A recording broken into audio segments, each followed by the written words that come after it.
Assalamu alaikum. Welcome to our channel Fitness Solution by Shikun. Today I show you some ground exercise, push-up exercise.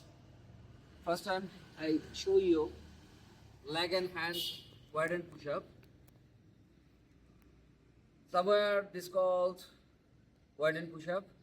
Now I start this exercise. This exercise divided into three parts: starting point, main exercise, and muscle construction. So now I starting position for both hand,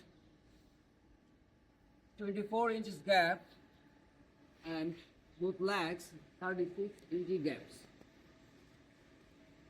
and your body straight, look front and down.